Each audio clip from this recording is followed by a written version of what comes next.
Olá, estamos de volta com mais um programa História Atual. Na semana passada, nós conversamos aqui sobre o AI-5 e como a imprensa divulgou o ato institucional número 5 em plenos anos de chumbo da ditadura empresarial civil-militar aqui no Brasil. Mas você conhece um pouco da história dos regimes ditatoriais do Uruguai e da Argentina? Você sabe como se deu o processo de investigação depois da queda dos regimes? Como cada país lidou com seus traumas, com suas perseguições, com sua história e também com sua memória? Não saia daí.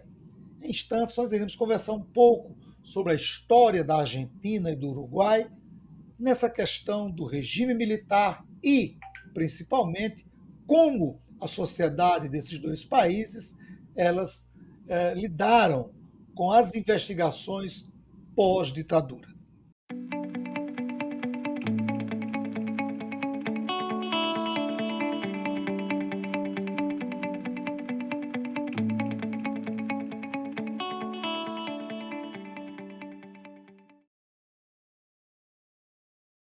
No programa de hoje, nós iremos conversar com Guilherme da Conceição Lima. Guilherme possui graduação em História pela Universidade Federal de Santa Catarina e mestrado em História pela Universidade Federal da Integração Latino-América, cuja pesquisa ele desenvolveu com o seguinte tema: Hemos buscado em la ceniza memórias e identidades nos informes nunca mais argentinos e uruguaios, na década de 80. Guilherme atualmente é doutorando pela Universidade do Estado de Santa Catarina, UDESC. Tem experiência na área de História, com ênfase em História da América Latina e ditaduras militares no Cone Sul. Guilherme, seja bem-vindo, muito obrigado por ter aceito o nosso convite. É uma satisfação recebê-lo em nosso programa, meu amigo. Opa, bom dia a todos, bom dia, Lemuel, né? É um prazer estar aqui falando com vocês, né? Então, é muito gratificante, né? O amigo ter me convidado para participar do programa, de eu falar um pouquinho da minha pesquisa, do meu trabalho, né? E eu acho que nesse momento tão importante de transição que a gente está vivendo, eu acho que a gente olhar um pouco desse nosso passado presente, né? Esse presente passado, né, que eu acho que a gente deve utilizar ele, sobretudo, para abordar um pouco o que está acontecendo e quais são esses ecos que a gente tem desse passado recente, né, quente, para assim dizer, né, um passado que não passa, né, a gente olhar o que a gente fez, ou melhor, o que não fizemos em 1985 e que deveremos fazer em 2023, né? Principalmente sobre o julgamento de crimes de um regime, né, que tanto violentou a nossa sociedade, como foi o governo Bolsonaro e como foi a ditadura militar civil brasileira. Guilherme, nos fale um pouco do cenário político da Argentina e do Uruguai antes das ditaduras. Assim, Nemuel, a gente tem que levar em conta também não só o cenário interno da Argentina e do Uruguai, mas também o próprio contexto da década de 60 e 70, quando se dão os golpes, né? A gente está falando do cenário de Guerra Fria, né? A gente está falando desse medo, desse anticomunismo latente que começa a pipocar na nossa região, insuflado pelo governo dos Estados Unidos, né? Temendo que nossos países aqui no Cone Sul e na América Latina caíssem sob influência da esfera soviética. A gente tem em 59, obviamente, uma coisa que vai assustar muito eles, é a Revolução Cubana, né? Então, tudo isso gerou um caldo, né, para se começar a movimentos, né, de golpes militares na região, e aí começa primeiro com o nosso país, né? Lembrando que a Argentina, por exemplo, agora a gente falando um pouco da Argentina, a Argentina anteriormente a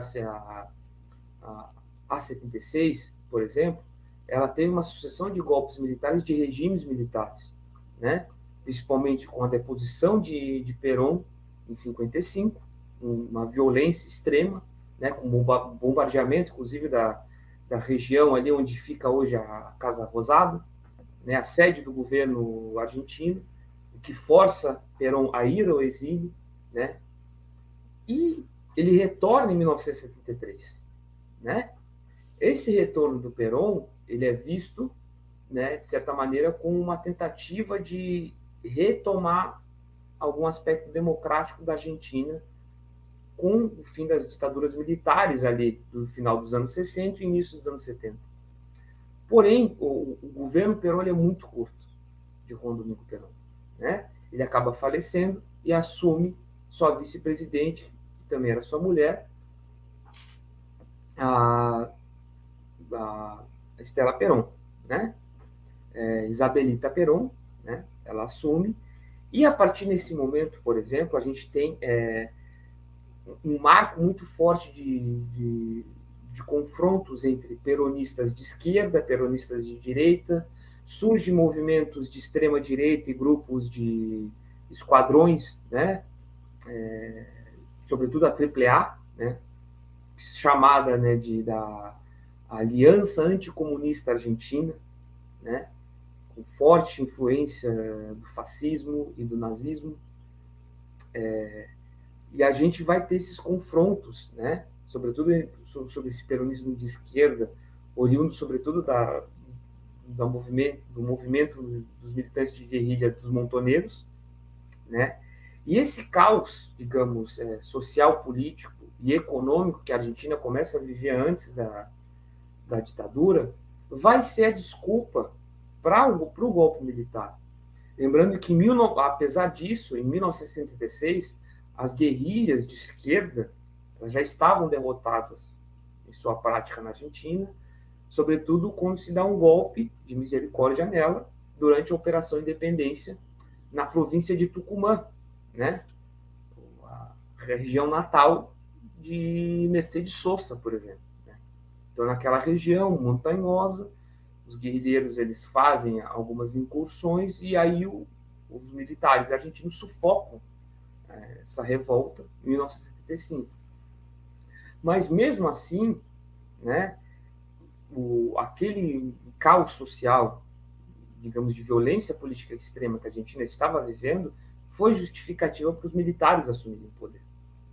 Então isso é muito curioso, que a gente percebe relações muito justificativas hoje de governos de extrema direita na nossa região, né, de caos, insegurança, né, ameaça do comunismo, né? Isso sempre é uma coisa que remete, né, está sempre voltando, né? Não é algo novo essa ideia, né, do perigo vermelho como a gente vive hoje no Brasil.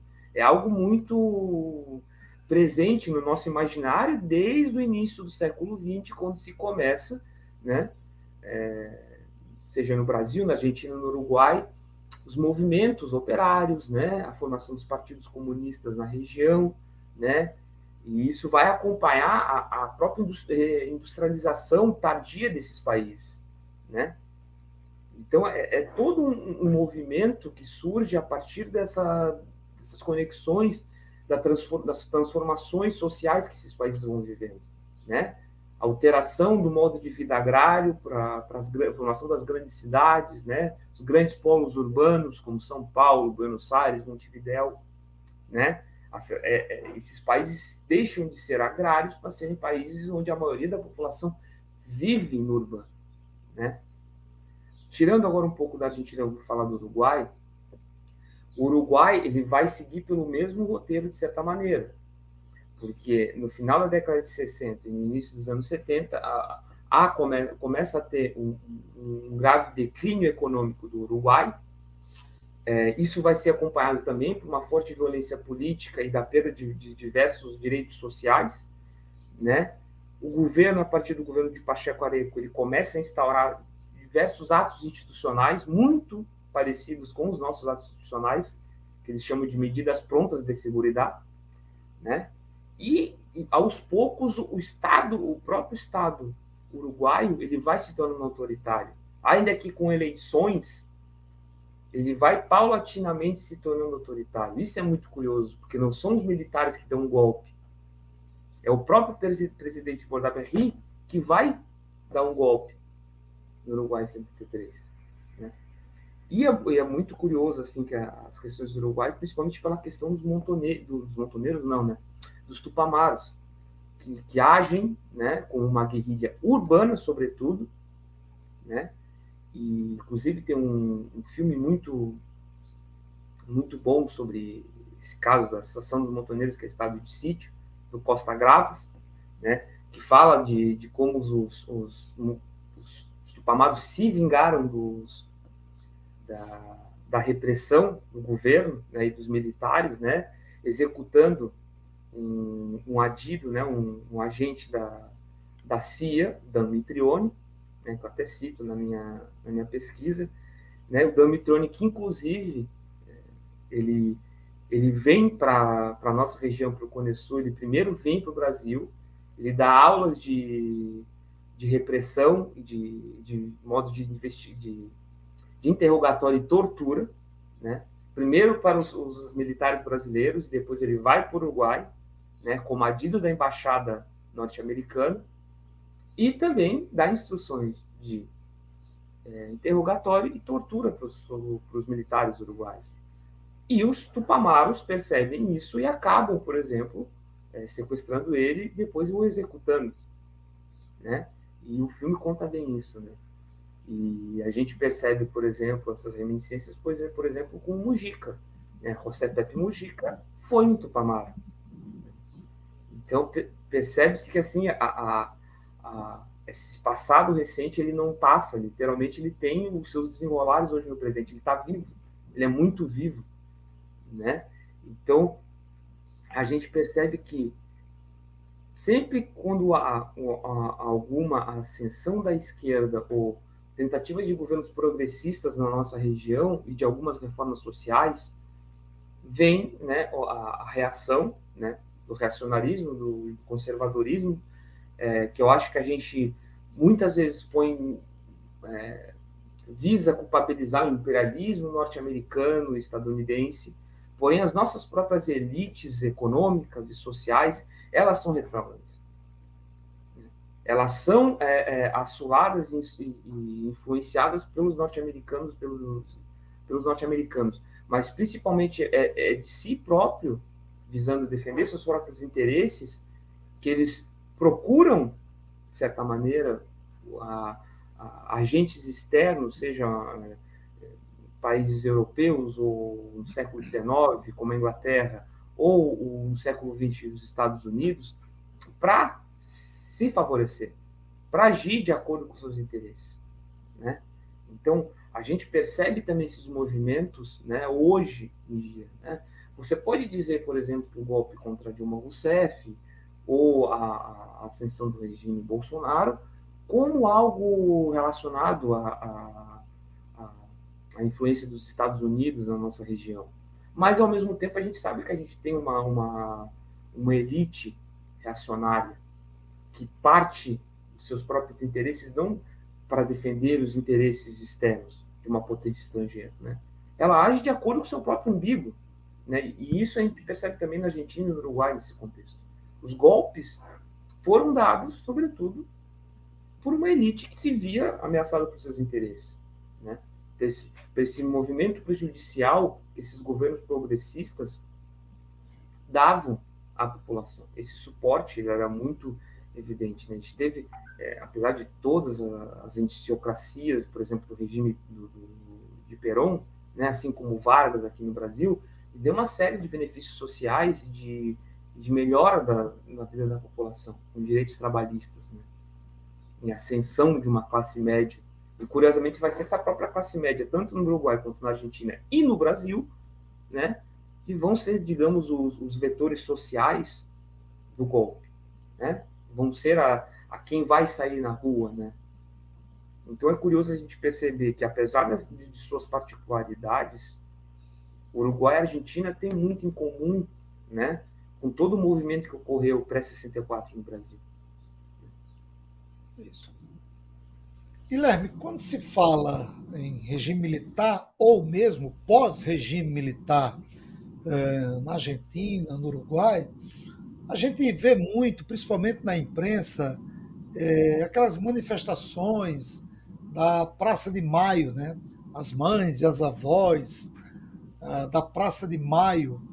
Qual foi o papel dessas mulheres, dessas mães, dessas avós no processo de investigação chamado Nunca Mais, que foi o tema do seu trabalho? É muito curioso para a gente pensar, porque quando se dá o golpe na Argentina, uma das poucas pessoas que iam para a rua, que iam protestar, que não tinham medo, eram as madres da Praça de Maio, né? Eram aquelas mães que iam pedir, exigir respostas do governo militar, do regime militar, da ditadura, o paradeiro de seus filhos, né? E é muito curioso, porque na própria legislação argentina, a ideia do desaparecido ele é muito presente, porque se tem aquela noção de que se não há corpo, não há crime, né? Então, muitas vezes, familiares, por exemplo, pediam um habeas corpus para a soltura de seus entes queridos, só que a ditadura falava assim, não, como assim habeas corpus? Ele não está preso, está desaparecido. Como é que a gente vai soltar alguém que não está preso? Né? Então, era extremamente cruel essa ideia do desaparecido, né? Porque era, de certa maneira, uma maneira cínica de esconder seu crime. As pessoas sabiam que eles estavam presos, depois, posteriormente, poderiam ter sido mortos e estavam sendo torturados. Mas era uma maneira cínica de ocultar os próprios crimes, né?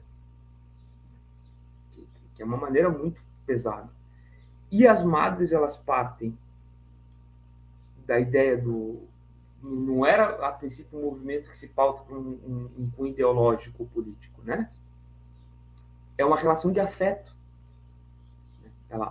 A luta delas, ela parte do lado da mãe, né? Do lado do afetivo, né? É uma relação muito forte. Né? Então, isso que era uma questão muito intensa, né? Porque ela já não partia de uma questão de uma racionalidade política, de um sentido político, ela tem um sentido do afeto, né? Talvez a relação mais forte que o ser humano pode ter é com a sua mãe, né? Ou sua mãe ou a mãe com o seu filho. E as madres, elas têm esse papel fundamental, porque elas foram as primeiras vozes a se levantar contra a ditadura, ainda já em 76, buscando respostas para o desaparecimento dos seus filhos, ao ponto de que serem, digamos, a espinha na garganta dos ditadores na Argentina. Né? E uma das primeiras medidas de repressão da ditadura argentina, além da questão de fazer as pessoas desaparecerem dos centros clandestinos de detenção, foi perseguir as madres ao ponto de botar um agente infiltrado nas passeatas que acabou vitimando uma das madres, inclusive freiras católicas francesas que se tornaram desaparecidas, e mães também. Né? E isso foi muito forte. Né?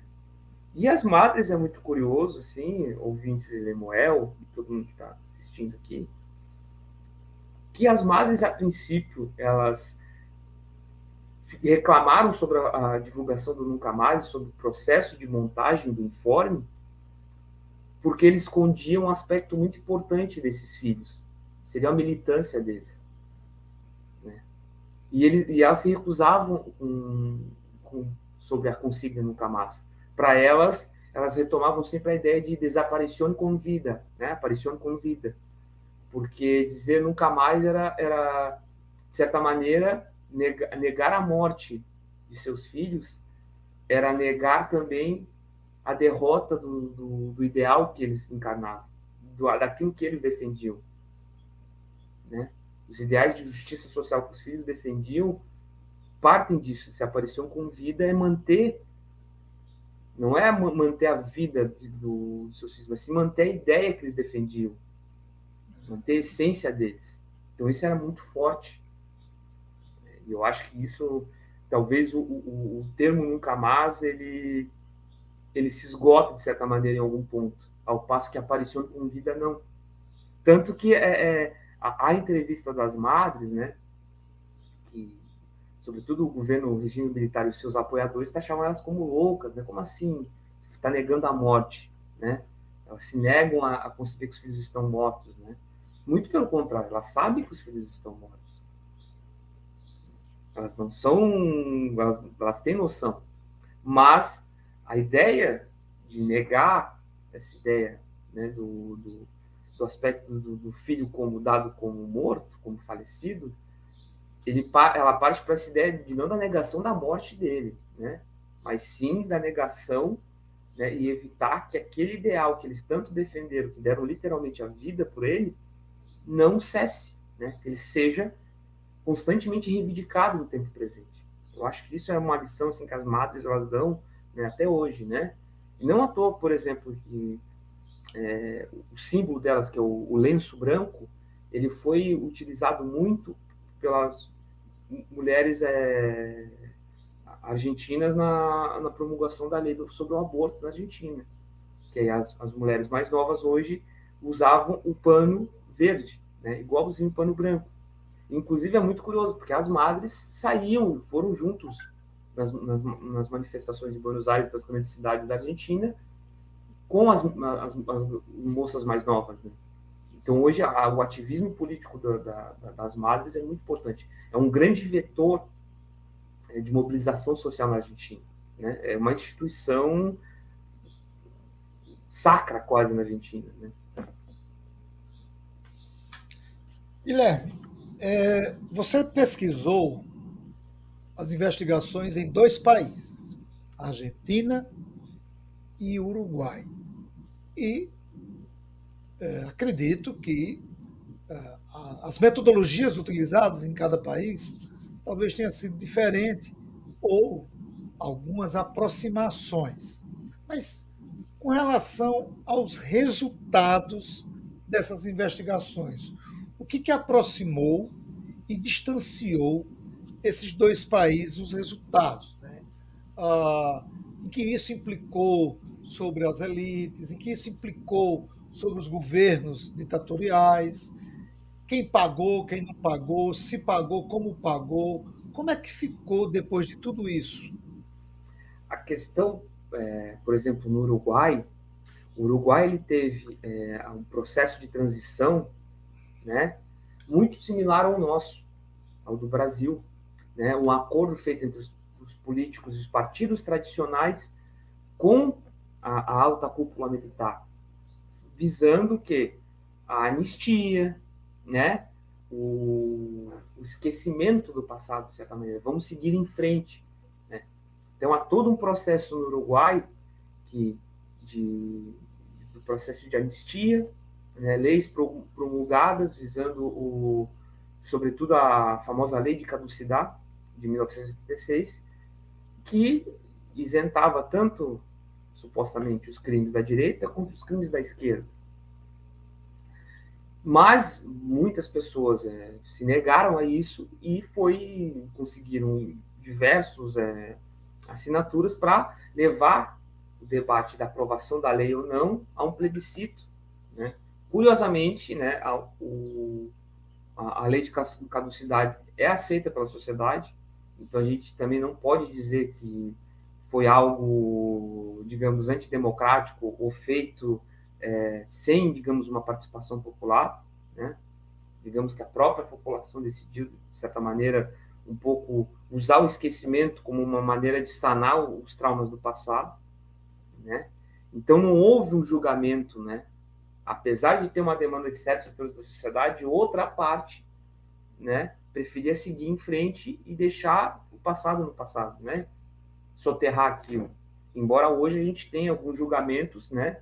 Não de maneira que o Estado encampe essa luta, né? Inclusive o Nunca Mais, o Uruguai, o Informe, ele é feito por organizações de direitos humanos, não pelo Estado uruguaio, ao contrário do argentino, né, que é o próprio Estado, no processo de redemocratização, que toma a frente e organiza sua própria Comissão da Verdade. Então, isso é muito que distancia, né? Ao passo que o Uruguai preferiu esquecer, de certa maneira, né? O Estado. Né? Já a Argentina, não. A Argentina, em 83, o Alfonsín ele é eleito com a pauta baseada nos direitos humanos na investigação dos crimes, né? E do terrorismo de Estado, ao ponto que o Camas é publicado em 1974, 1975, já tem o julgamento da junta militar. Então isso revolucionou demais, né, esse aspecto da Argentina, que a Argentina foi o primeiro país a botar no banco dos réus militares, né, que atentaram contra a própria população. Inclusive tem um filme, eu recomendo muito, que está nas plataformas digitais aí, que é o 1975, que conta a história do julgamento. É um filme tremendo, né? E além desses distanciamentos, tem a aproximação, que a gente pode até falar que os informes eles se conectam, né? Não só pelo nome, é porque a história deles ali é conjunta, é conectada, né? Eles têm o Rio da Prata que une eles, né? Para ir de Montevidéu a Buenos Aires é 1 hora, cara, de ferry boat, né? Então é uma proximidade muito grande, né? E, por exemplo, os uruguaios, a maioria das mortes dos desaparecidos uruguaios não foram no Uruguai, foram na Argentina. Inclusive, há um Automotores Orlet, que era um centro clandestino de detenção específico para uruguaios dentro de Montevidéu, de Buenos Aires, no caso. Né? Quase mais de 90% dos desaparecidos uruguaios durante a ditadura ocorreram na Argentina. Né? Zelmar Michelini, que era um importante político opositor tradicional do Uruguai, ele foi executado na Argentina, né? Numa ação conjunta entre os militares argentinos e uruguaios. Então, percebe-se que tem muita relação, né? Os uruguaios iam para o exílio na Argentina e a mesma coisa. Né? Então, quando se dá os dois países se consumam como regimes militares, né? Isso permite que eles façam uma atuação conjunta e cooperam, né? A gente chama de internacional do horror, né? Eles se juntam com os governos militares do Brasil, do Paraguai e do Chile e formam uma operação condor. Né? E é uma coisa que eu trabalho muito, que é o que eu penso para minha pesquisa, por que não, já que a gente tem um dispositivo supranacional, uma instituição supranacional, que é o Mercosul, por que a gente não falar de uma Comissão da Verdade do Conesul?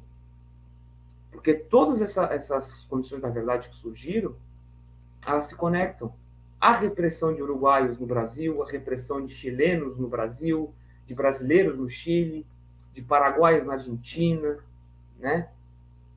Já que a gente tem o Mercosul, a gente tem dispositivos legais, né, em que ambas as legislações desses países reconhecem, né, a autoridade dessa instituição do Mercosul, né, por que não? Né?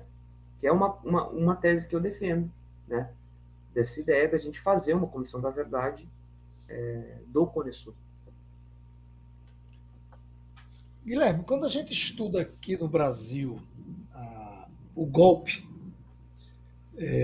a gente se depara muito com pesquisadores e até com jornalistas e políticos afirmando que se a direita não desse o golpe, a esquerda o daria. Aí eu lendo o seu trabalho e eu me deparei com a teoria dos dois demônios, que eu achei muito interessante como você lidou, como você, de forma muito didática, explicou isso para o leitor. A gente pode afirmar que a teoria dos dois demônios que você trabalhou na sua tese se assemelha aos argumentos aqui no Brasil que alguns tentam justificar o golpe a partir de uma ameaça da esquerda? Como é que você explica para a gente essa teoria dos dois mundos, dos dois demônios? A teoria dos dois demônios, ela pode também ser aplicada no Brasil, quando se fala da ditadura, porque seriam dois, digamos, monstros, né? Dois seres malignos, que seriam o terror da esquerda e o terror da direita, né?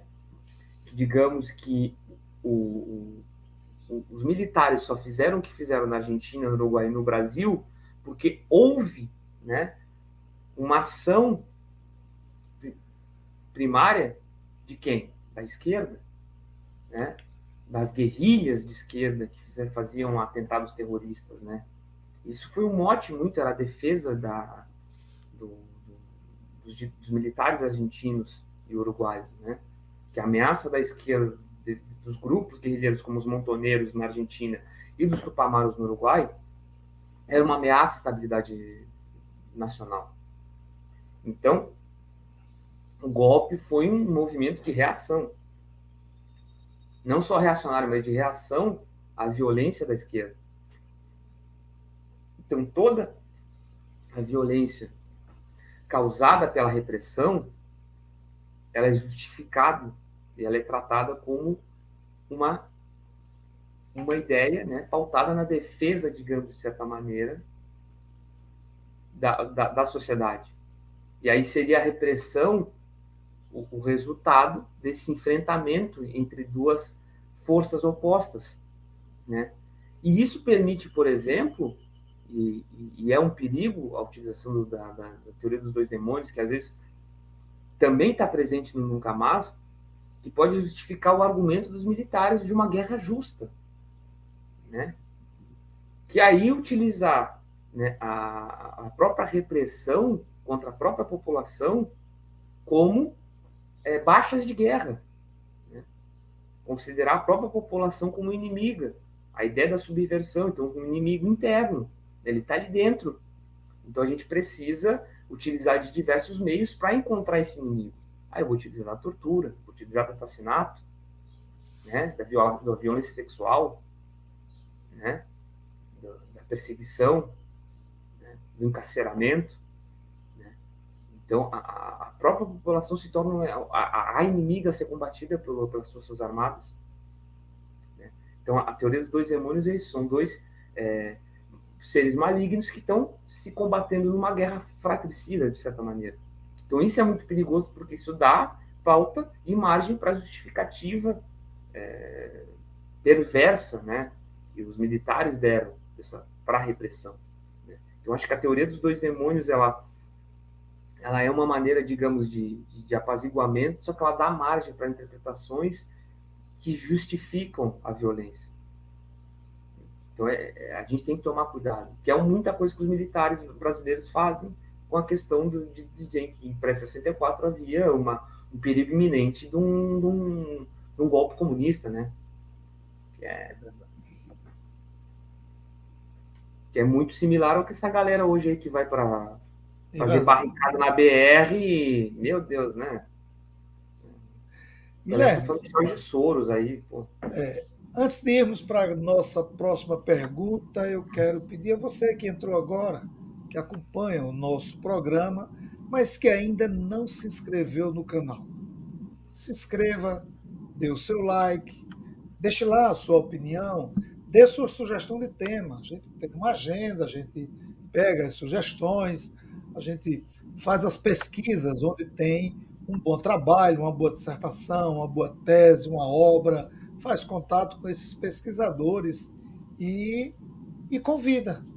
É assim que a gente desenvolve a nossa atividade. E você, dando like, compartilhando no grupo da sua família, do seu trabalho, dos seus amigos, da sua escola, né? Você ajuda a fortalecer o nosso trabalho e a chegar e a mandar enviar essas informações, esses conteúdos para mais pessoas. A sua participação é fundamental e nós contamos com ela.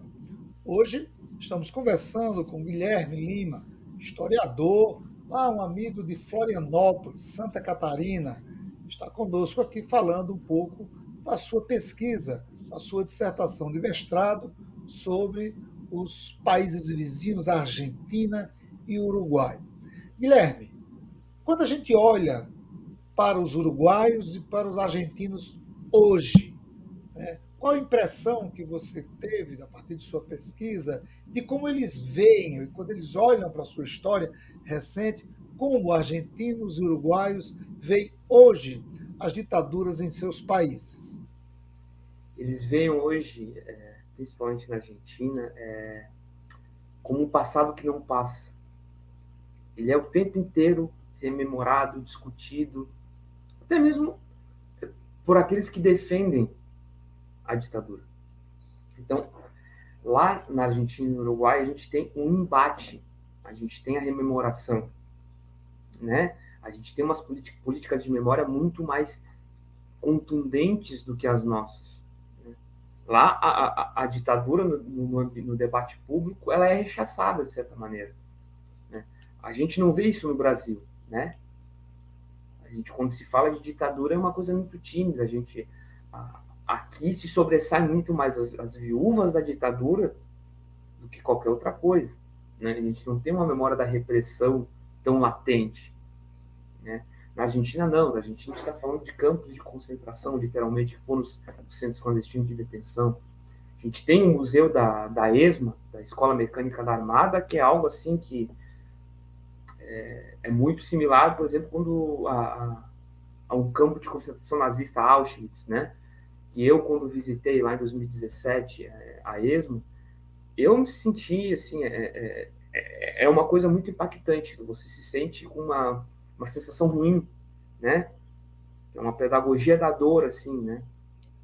E é muito forte que tu entra dentro das celas, tu vê as fotos dos desaparecidos nas paredes, né? A gente tem isso sempre vivo, a gente tem as madres toda semana fazendo passeata na praça, lá perto da Casa Rosada.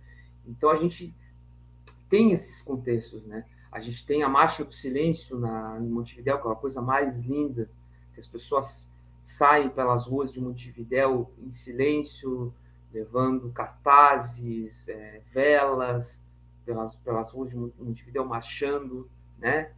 Então, é uma coisa muito presente para eles. A gente tem essa noção, né? Há uma condenação. Óbvio que lá também tem os filhotes da ditadura. Lá tem o que eles chamam de gorídias, né? Os gorilas, aqueles saudosos, né? A gente tem a ascensão do fascismo também nesses países, o neofascismo, né? A gente tem, por exemplo, agora nas últimas eleições, o Partido Cabildo Aberto no Uruguai, que é um partido de extrema-direita, fundado por um ex-general que foi exonerado do cargo de ministro da Defesa do Uruguai pelo Mujica, né? Porque ele fez comentários extremamente desagradáveis, dizendo que a justiça uruguaia, quando estava dando condenação para alguns militares sobre o processo de tortura e violência de Estado durante a ditadura, que eles estavam usando dados falsos, testemunhos falsos, estava contribuindo para a propagação do terrorismo de esquerda. Então a gente tem uma noção. E esse cara ele ganhou uma boa porcentagem de votos na última eleição. Então a gente percebe que há um movimento que até então, por exemplo, no Uruguai, que a gente sempre teve como, digamos, o farol da democracia na nossa região, até mesmo no Uruguai os movimentos fascistas estão tendo uma ascensão. Na Argentina a gente tem um forte candidato à eleição ano que vem para presidente na Argentina, o Javier Milei, que ele juntos os piores dos dois mundos, né? O neoliberalismo e o neofascismo. Né? Eles chamam de Trump argentino ou Bolsonaro argentino. Né? E ele é um dos líderes das pesquisas. Se tu vai na Argentina ver as pesquisas de intenção eleitoral, ele está encabeçando junto com o Alberto Fernandes, o atual presidente. Né? E ele soltou várias frases tensas, que ele dizendo que o nunca mais superdimensiona a ditadura, que os nunca mais, por exemplo, mentem sobre os números. Ele literalmente já chamou as madres da Praça de Maio de histéricas e de que elas ainda estão na rua porque são, digamos, faltou sexo para essas mulheres. Então, são coisas assim que a gente fica estarrecido, né? Qualquer semelhança com o poste, né? O vereador da República, lá, né? Que tá sentado na cadeira do Planalto, que daqui a pouco já vai sair, né? É muito parecido. O mesmo modus operandi, a mesma questão das fake news, né? Então, por isso que a gente fala até um tema que é uma linha de pesquisa da UDESC aqui, né? Que é a história do tempo presente, porque é um passado que não passa. Ele está aqui, ó, está vivo, né? Estamos caminhando para o final da nossa entrevista com o professor Guilherme Lima. Mas queria que Guilherme me dissesse, Guilherme, é possível fazer uma relação entre a Argentina, Uruguai e Brasil na questão das investigações e seus resultados?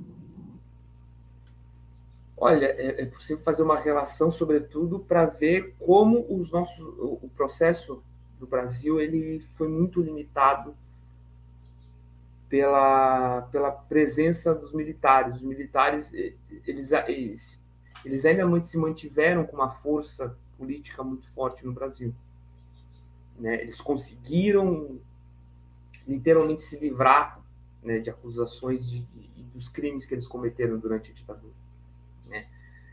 E as próprias políticas de memória nossas foram tímidas, em comparadas com os nossos vizinhos. A gente teve, principalmente nos governos Lula e Dilma, uma tentativa de estabelecer políticas de memória, né? Inclusive com a nossa Comissão Nacional da Verdade, em 2012, né? Só que a reação dos militares foi tão forte que isso foi um dos motivos, por exemplo, que a gente pode dizer, né, do processo de falência da democracia brasileira durante essa última década, né, que vai culminar no golpe contra Dilma em 2016, na prisão do Lula em 2018, a Lava Jato também vem nessa esteira e vai ser concluída com a eleição do Bolsonaro em 2018 também. Então, a gente percebe que por a gente não ter resolvido, não ter estabelecido políticas de memória, né, e até de ter feito os militares ficarem receosos da reação pública, que nosso processo de transição ele influenciou diretamente no resultado que a gente tem hoje. Por a gente não ter adotado políticas de memórias que digamos, tão enfáticas, né, ou presentes, né, como na Argentina e no Uruguai, isso, de certa maneira, deixou os militares com mais liberdade para se intrometerem nos assuntos civis, né, como a gente viu hoje, né? A quantidade de cargos que militares ocupam no governo do Bolsonaro é tremenda, né? Na Argentina, a gente não vê isso, né? Na Argentina, por exemplo, quando o Alfonsín ele tenta condenar vários militares, há também uma revolta do exército, só que a própria população rechaça, né? Não há, digamos, grandes manifestações pedindo intervenção militar na Argentina ou no Uruguai, como temos aqui no Brasil. E isso é uma questão que envolve também políticas de memória. É uma questão que envolve também todo o processo pedagógico, todo o processo político e o próprio modo como os veículos de comunicação trataram a questão da ditadura, né? Eu acho que isso é uma grande lição que a gente pode pegar nos países vizinhos. Não é perfeito, a gente não pode também romantizar, né? Tem seus problemas, mas as políticas foram feitas lá, elas foram adiante. Aqui foram travadas, né? Elas demoraram, né, a começarem e foram interrompidas. Há toda uma discussão ainda, né? Foi tímida, mas a gente estava tendo alguns avanços com a Comissão Nacional da Verdade e ela foi subitamente, né? Tudo que a gente tinha construído durante quase 16 anos ali nos governos do PT e do próprio Fernando Henrique, de certa maneira, foram por água abaixo. hoje no nosso congresso, se a gente levantar essa pauta de retomar a Comissão Nacional da Verdade e Julgamento dos Militares, nossa senhora, provável que aí tenhamos um golpe mesmo militar. Né? Estamos encerrando a nossa entrevista com o historiador Guilherme da Conceição Lima, hoje cursando seu doutorado na UDESC, Florianópolis, Santa Catarina. Guilherme, queremos agradecer a sua participação e abrimos para você fazer suas considerações finais, meu amigo. Eu que agradeço pelo convite, é muito bom falar desse tema, porque eu acho que a gente está num momento agora de retomada, né, Lemuel? De reconstrução. E vai ser um negócio árduo, cara, porque, como a gente está vendo essa semana, né, não se aceitou a derrota. Né? Como diria Bertolt Brecht, né, o fascismo é uma cadeira que está constantemente no cio. Né? E a gente tem que estar sempre vigilante, cara. A gente tem que estar sempre pautando essas ideias. E eu acho que a gente interagir com os nossos vizinhos e perceber como eles tratam com a ditadura e o passado doloroso deles, uma maneira da gente perceber de que se deve se manter sempre a questão da memória, né? De reavivar esse trauma, não para sofrer ou para se ficar entristecido, mas sim como isso ser um motor, uma propulsão de sentimento de revolta e de luta, né? Se manter ativo, né? De lutar por justiça. Não à toa que o lema na Argentina e no Uruguai é memória, verdade e justiça, né? Memória, verdade e justiça. A gente precisa disso, mais do que nunca. A gente tem que olhar para eles, para o nosso passado, para o passado dos nossos vizinhos, e falar assim: anistia não, cara. Né? Anistia não. Eu acho que isso deve estar muito presente. A partir do primeiro de janeiro ali, é um tema que a própria população deve fazer uma pressão. Anistia não. Aqueles que cometeram crimes, aqueles que responsáveis por mais de 700 mil mortes na pandemia, né? Por praticamente um genocídio, né? O grande genocídio brasileiro do século XXI, a gente deve lutar disso, não esquecer. Se a gente não está lembrando daquela memória da nossa ditadura, a gente deve lembrar da memória das nossas vítimas. Porque é um desrespeito, né, com os familiares e com a vida que essas pessoas perderam. Né? E com a memória delas. Né? De certa maneira, é buscar justiça por elas e a condenação daqueles que foram responsáveis pelas mortes dessas pessoas queridas, se manter isso vivo, né? O julgamento, a justiça, talvez façam com que essas pessoas finalmente possam descansar. Né? E as suas famílias também. E era isso. Ok. Pessoal. Agradeço muito imensamente a oportunidade. Obrigado, Guilherme. Obrigado a você que nos acompanha semanalmente com o nosso programa de entrevistas de História Atual, que está no canal História Atual e que também tem outras programações em nossa grade. Passadas as eleições, nós estamos retomando a normalidade da nossa grade com as nossas entrevistas semanais. Eu agradeço mais uma vez a Guilherme e agradeço a você que nos acompanha, que é inscrito e que divulga o nosso trabalho. Muito obrigado e até a próxima semana.